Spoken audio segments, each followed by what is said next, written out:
Okay, class 8 students, welcome everyone. So today in this video we will discuss about gravitational force, which is another type of non-contact forces. Okay, so let's begin here. Gravitational force. So first of all, I want to mention that Sir Isaac Newton. Okay, Sir Isaac Newton. Okay, he was a physicist.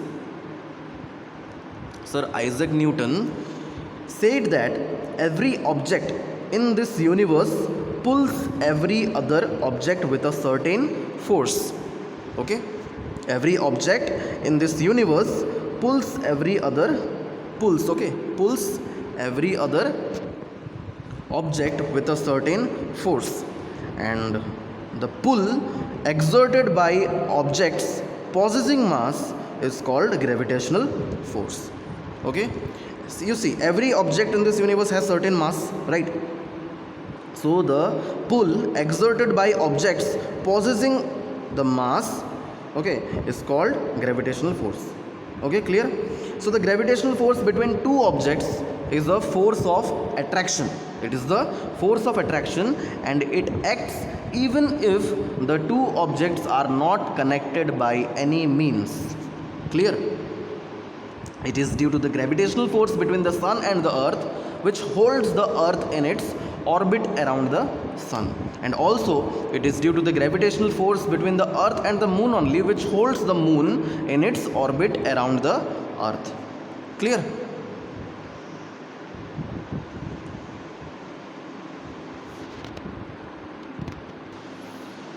So you see what is written in your book, gravitational force. Under gravitational force, you know that a coin or a pen falls to the ground when it slips off your hand, right?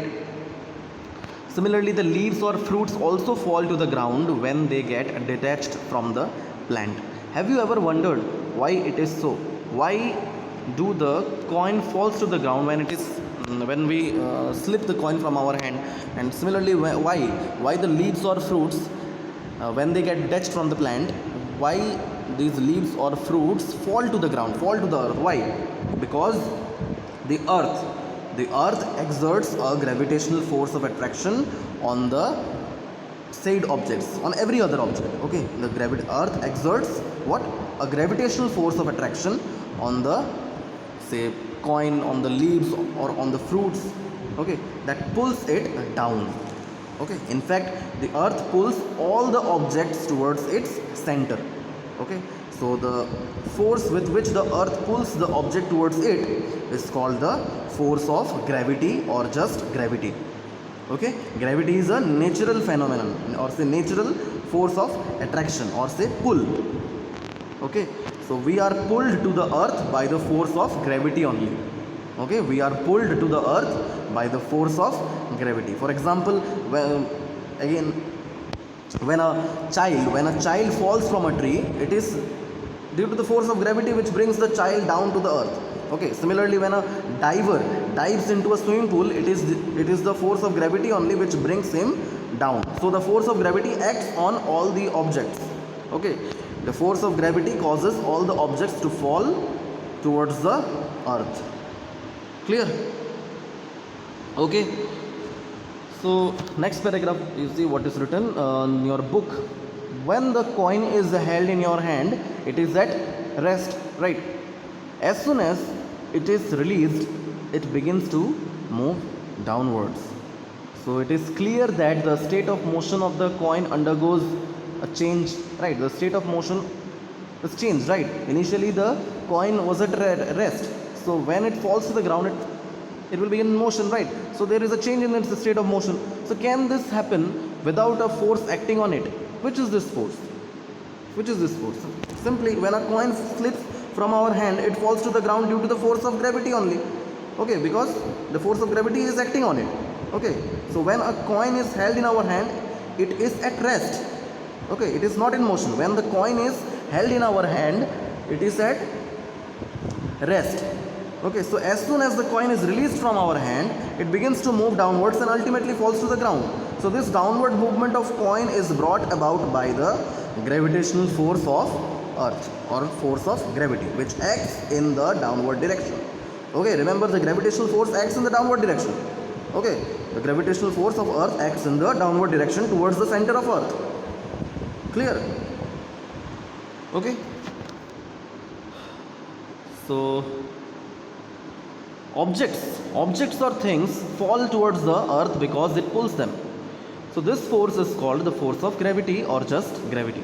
Okay, so this is an attractive force, and the force of gravity acts on all the objects. The force of gravity acts on all of us all the time without our being aware of it. Okay, all the time the force of gravity acts on us. Okay, water begins to flow towards the ground as soon as we open a tap.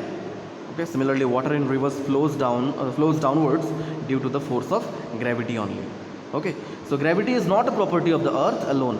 In fact, every object, again note it down here, every object in the universe, okay, whether say small or large objects, exerts a force on every other object. So this force is known as gravitational force.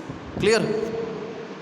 So lastly, the gravitational force of earth, or say gravitational force, you can say gravitational force of earth, or just simply you can say gravity, or simply you can say force of gravity. Okay, so the gravitational force of earth acts on objects from a distance, right, without there being a physical contact. So therefore gravitational forces or force of gravity or the gravity is an example of non-contact forces. Clear? Gravity is an example of what? Non-contact forces. Clear? Okay, so that's all here. We have completed the types of forces, that is contact forces, non-contact forces. Under contact forces we have studied about muscular force, then friction we have studied, right? And in non-contact forces we have studied about the electrostatic force, and today we have discussed about the gravitational force, and clear, magnetic force also we have discussed, right, under non-contact forces. Okay, so in the next video we'll discuss about pressure. We'll start pressure. Okay, so that's all for today. Thank you and have a nice day.